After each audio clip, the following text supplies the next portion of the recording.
भक्ति देवी प्रसन्न हुई, उन्होंने नारद जी को वरदान दिया कि मैं तुम्हारे हृदय से कभी नहीं जाऊंगी, मगर अब ये काम करो, मेरे दोनों पुत्रों को स्वस्थ करो। तो भक्ति देवी के दोनों पुत्र ज्ञान वैराग्य वृद्धावस्था को प्राप्त हो चुके थे। नारद जी ने कहा ठीक। नारद जी आ गए और लगे वेद पाठ करने के लिए। वेद पाठ सुनाया, गीता सुनाई, उपनिषद सुनाए। जब ये सारी चीजें का घोष किया उनके कान में जाकर, तो थोड़ी देर के लिए उठे दोनों, ज्ञान वैराग्य की बात सुनकर उठे, इधर उधर देखा, फिर नींद आने लगी, फिर सो गए। फिर बहुत उठाया, उठो रे ज्ञान प्रबुद्धता, रे वैराग्य प्रबुद्धता, मगर न ज्ञान महाराज हिले न वैराग्य महाराज हिले, दोनों सो गए आलस। नारद जी ने अनेक प्रयत्न किए मगर वे दोनों स्वस्थ नहीं हो पाए। तब नारद जी को बड़ी चिंता हुई, क्या करें, बड़े उदास हो गए, भगवान को पुकारा। आकाशवाणी हुई, आकाशवाणी ने कहा कि हे नारद जी, इनको आपको स्वस्थ करना है तो आपको सत्कर्म करना पड़ेगा, सत्कर्म करो, सत्कर्म करे। जी महाराज, वो सत्संग कौन सा करे, कौन बताएगा, कि महापुरुष तुमको बताएंगे। इतना कहकर आकाशवाणी शांत। अब सत्कर्म करना है, महापुरुष बताएंगे, बस इतना सा एड्रेस दिया। कौन सा सत्कर्म करना है, कौन से महापुरुष बताएंगे, ये नहीं बताया। किसके पास जाए पूछने? तो नारद जी सब लोगों के पास घूम घूम के अपनी शंका सबके सामने रखने लगे। बड़े बड़े जो महात्मा लोग थे, विद्वान लोग थे, सबके पास गए। जिन जिन ने सुना कि नारद जी आ रहे हैं, सबको बड़ा आश्चर्य हुआ। नारद जी स्वयं भक्त हैं, ज्ञानी हैं, योगी हैं, उनको प्रश्न का उत्तर नहीं मिल रहा, तो हम उनको कैसे उत्तर दें? जब जब नारद जी पहुंचते थे तो कई लोग कहते थे आज हमारा मौन है, मौन व्रत ले लिया किसी ने। किसी ने कहा वो अभी अनुष्ठान में है। कुछ लोग तो नारद जी का नाम सुन के भाग गए। क्यों? उत्तर नहीं बनेगा तो नाक कट जाएगी कि देखो उत्तर नहीं बना इनसे, सब पलायित हो गए। नारद जी बड़े चिंतित हुए, क्या करें, इसका उत्तर नहीं मिल रहा। बहुत भ्रमण किया, हर जगह भ्रमण करते करते फिर अंत में वे बद्रिकाश्रम में आए। बद्रिकाश्रम में जब आए तो उनको सनकादि 4 ऋषिगण दिखाई दिए। उनका दर्शन करते ही नारद जी ने कहा कि प्रभु, सब जगह भ्रमण करते करते उदास हो गया हूं, अब आपके पास आया हूं, तो आप ही महापुरुष हैं, तो आप ही बताइए मैं कौन सा सत्कर्म करूं। महापुरुष तो मिल गए। उनका महापुरुष तुमको बताएंगे कौन सा सत्कर्म करना है, आप बताइए महाराज कौन सा सत्कर्म करें। तब सनकादि ऋषिगण बड़े प्रसन्न हुए। उन्होंने कहा, हे नारद जी, आप चिंता मत कीजिए, कौन सा सत्कर्म है हमको पता है, हम बताते हैं आपको कौन सा कर्म है। तो उन्होंने कहा, देखिए आपको यज्ञ करना पड़ेगा, यज्ञ के द्वारा ज्ञान वैराग्य पुनः जागृत होंगे। हमारा यज्ञ, कौन सा यज्ञ करना पड़ेगा?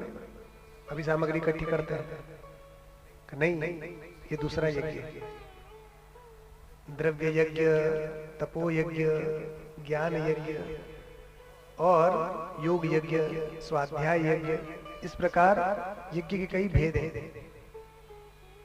तो उन भेदों में से आपको क्या करना पड़ेगा? आपको ज्ञान यज्ञ करना पड़ेगा। ये जो ज्ञान यज्ञ है, इसी से ज्ञान वैराग्य जागृत होंगे। अच्छा महाराज, ये ज्ञान यज्ञ क्या है? तो कहा, श्रीमद् भागवत की कथा यही ज्ञान यज्ञ है। श्रीमद् भागवतालापः सतु गीतः सुख सुखादिभिः।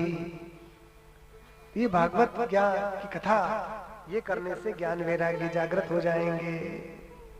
आप देखिए अपने जो पंपलेट वगैरह छपे हैं या यहाँ भी कुछ लिखा होगा, उसमें लिखा है ना श्रीमद् भागवत सप्ताह ज्ञान यज्ञ। सब जगह लिखते हैं ज्ञान यज्ञ। ज्ञान यज्ञ क्यों लिखा जाता है? क्योंकि ये सबसे श्रेष्ठ है।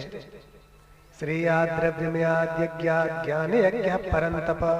भगवत गीता में भगवान श्री कृष्ण भी अर्जुन से कहते हैं कि द्रव्य यज्ञ की अपेक्षा ज्ञान यज्ञ श्रेष्ठ है।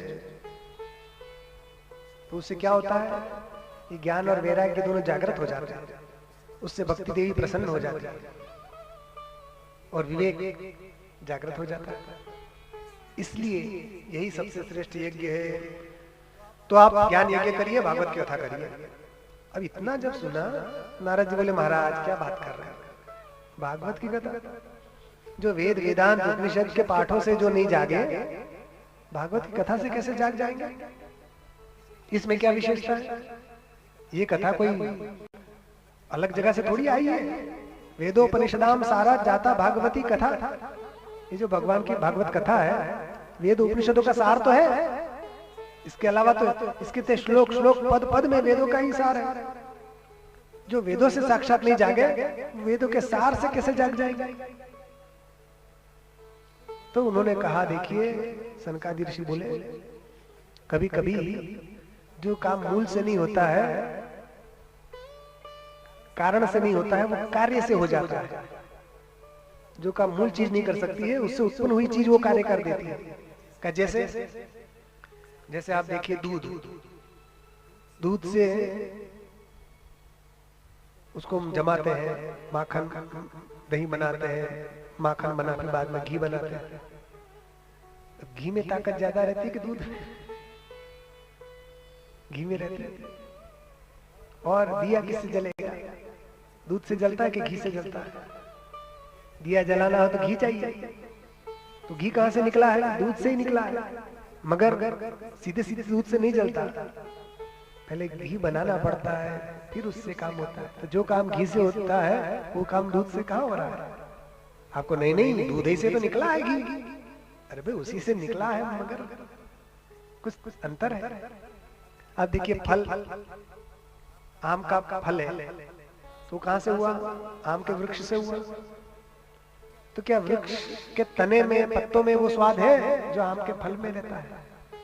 जो मधुरता, आम रस, गर्मी का मौसम आएगा सब चूसेंगे ना आम। तो जो आप आम चूसेंगे तो उसमें जो स्वाद आता है, वो क्या सीधे सीधे पत्ते खाने से या तना खाने से वो फल स्वाद मिलेगा? हुआ कहां से? वो फल में रस कहां से आया? उसी से तो आया। कोई भी तना खाने नहीं जाता, डाली खाने नहीं जाता, आम फल खाता है। तो कार्य है वृक्ष से ही हुआ, मगर उसमें जो स्वाद है वो फल वृक्ष में नहीं। इसीलिए जो वेदों के सारभूत जो भागवत में जो बात है, वो वेदों में नहीं है। ये बात वो थोड़े थोड़े खाने लगेंगे, सीधे सीधे उसको ग्रहण करने जाओगे तो नहीं कर पाओगे अच्छे से। उसके लिए गुरु चाहिए जो परंपरा से वेद शिक्षा दे। उसकी कई कंडीशन है, ऐसा ही होना, ऐसा ही होना, तब जाके मंत्र पढ़ोगे तो फलीभूत होगा, वरना तो रिएक्शन भी हो जाता है कई बार। और गन्ने का रस, गन्ने के डंडे में वो स्वाद रहता है कि जो गन्ने का रस निकाल के गिलास में आ गया बढ़िया। तो इसी प्रकार ये भागवत की कथा है। इसमें जो चीज है वो और कहीं नहीं है, सब कष्टों को दूर कर देती है। और इसलिए यज्ञ का आयोजन करो।